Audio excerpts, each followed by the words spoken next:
Bom dia, vamos dar continuidade ao nosso devocional. Carta do apóstolo Paulo aos Romanos, à igreja de Roma, capítulo 2. Romanos, capítulo 2. Nós vimos aí no capítulo 1, né, a ira de Deus contra a humanidade, né, e as pessoas recebendo em si mesmo o castigo pela desobediência, por desprezarem a Deus. E agora no capítulo 2, nós temos a continuação desse assunto que Paulo está tratando. Ele diz assim: portanto, você que julga os outros é indesculpável, pois está condenando a si mesmo naquilo que julga, visto que você que julga pratica as mesmas coisas. Sabemos que o juízo de Deus contra os que praticam tais coisas é conforme a verdade.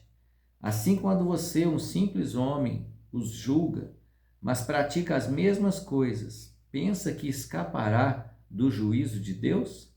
Ou será que você despreza as riquezas da sua bondade, tolerância e paciência, não reconhecendo que a bondade de Deus é que o leva ao arrependimento? Contudo, por causa da sua teimosia, do seu coração obstinado, você está acumulando ira contra si mesmo para o dia da ira de Deus, quando se revelará o seu justo julgamento. Deus retribuirá a cada um conforme o seu procedimento. Ele dará vida eterna aos que, persistindo em fazer o bem, buscam glória, honra e imortalidade. Então, olha só,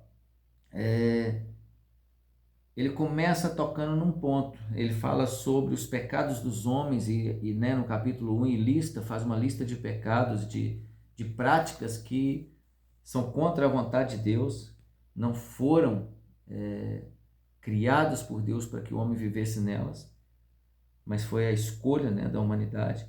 E ele fala assim que se nós julgarmos os outros, nós seremos indesculpáveis, porque a gente julga e acaba praticando a mesma coisa. Acaba praticando a mesma coisa. Então eu julgo o outro porque ele falou uma mentira. E lá na frente a vida deu uma volta e eu me pego falando uma mentira. Opa, então peraí. Então eu não sou digno de fazer juízo sobre a vida de ninguém. Eu preciso cuidar da minha vida. Amém? E aí ele vai falar que o juízo de Deus, no verso 2, é sobre a verdade, é conforme a verdade, né? E bota aqui duas perguntas. Primeira, você que julga o outro, né, pela falta do outro, pelo que o outro está fazendo de errado, e pratica as mesmas coisas, será que alguém em sã consciência vai pensar que vai escapar do juízo de Deus? Se Deus executou o juízo no A, vai executar no B também, né? E o verso 4 ele vai dizer assim: ou será que você despreza a riqueza da sua bondade, tolerância, paciência, não reconhecendo que a bondade de Deus é que leva ao arrependimento? Então é a bondade de Deus e a paciência de Deus é que faz com que um dia a gente reconheça que a gente errou e a gente se arrependa e a gente peça perdão e mude de vida. Esse é o propósito de Deus.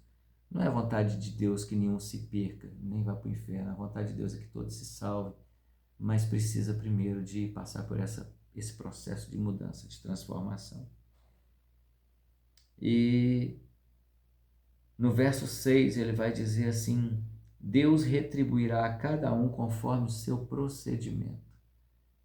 Então são as nossas ações aqui nessa terra que vão comprovar aquilo que está dentro do nosso coração.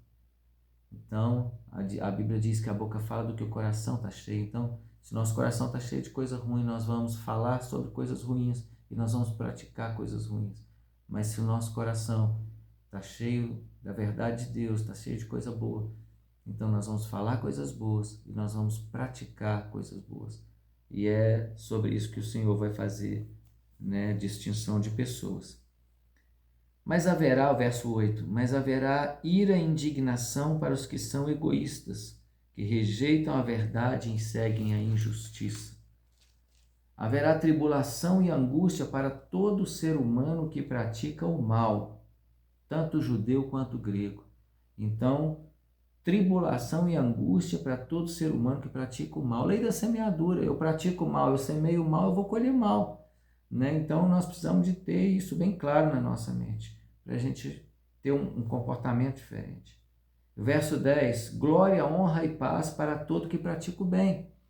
Então, a paz no coração, o reconhecimento, a glória, nós vamos ser honrados se nós vivermos na prática do bem. E é para isso que o Senhor nos chama. E Ele não faz distinção de pessoas, tanto judeus quanto gregos, qualquer um, né? Judeus e gentios. E verso 11 ele confirma isso, em Deus não há parcialidade. No mundo dos homens, na cultura dos homens, os homens fazem distinção do mais rico com o mais pobre, do mais bonito com o mais feio, né? Então ele age com parcialidade de acordo com alguma coisa que o outro tem para oferecer, né? E é um juízo injusto. Deus não. Deus ele tem um juízo justo. E o juízo dele é baseado nesses princípios, de fazer o mal, de fazer o bem. Verso 12, todo aquele que pecar sem lei também perecerá. E todo que pecar debaixo da lei de Moisés que ele está falando, também debaixo da lei será julgado. Verso 13, porque não são os que ouvem a lei que são justos aos olhos de Deus, mas os que obedecem à lei, esses serão declarados justos. De fato, quando os gentios que não têm lei praticam naturalmente a lei, tornam-se lei para si mesmos, embora não possuam lei, pois mostram que as exigências da lei estão gravadas no seu coração. Disso dão testemunho também a sua consciência e os seus pensamentos, ora acusando-os e ora defendendo-os. Isso tudo se verá, verso 16. Isso tudo se verá no dia em que Deus julgar os segredos dos homens, mediante Jesus Cristo, conforme declara o meu evangelho. É Paulo que está falando. Ele está dizendo assim que Jesus vai julgar o segredo dos homens. Sabe aquelas coisas que a gente já fez lá escondido e que está guardada ainda debaixo do tapete, que a gente não confessou, não botou para fora, não pediu perdão, não consertou?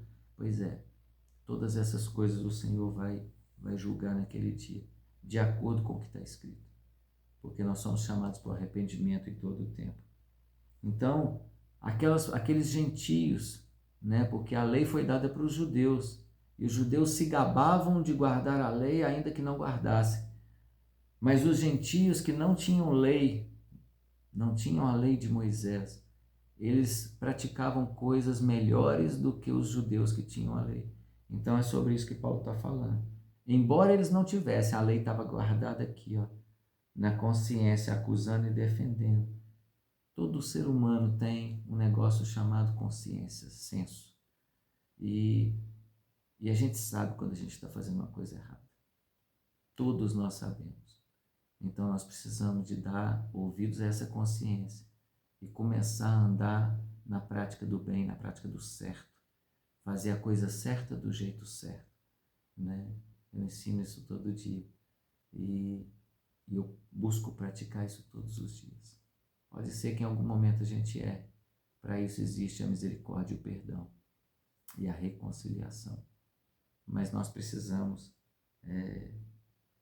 buscar viver uma vida que honre o Senhor e demonstrar que o Senhor vive em nós, no nosso coração, através dessas práticas.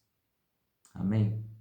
Eu não vou terminar o capítulo porque esse ficou um assunto assim bem conciso para a gente poder meditar nele. Então medita sobre isso. Como que está a sua consciência? Ela tem te defendido ou tem te acusado? Deus te abençoe. Tenha um dia maravilhoso na presença do Senhor.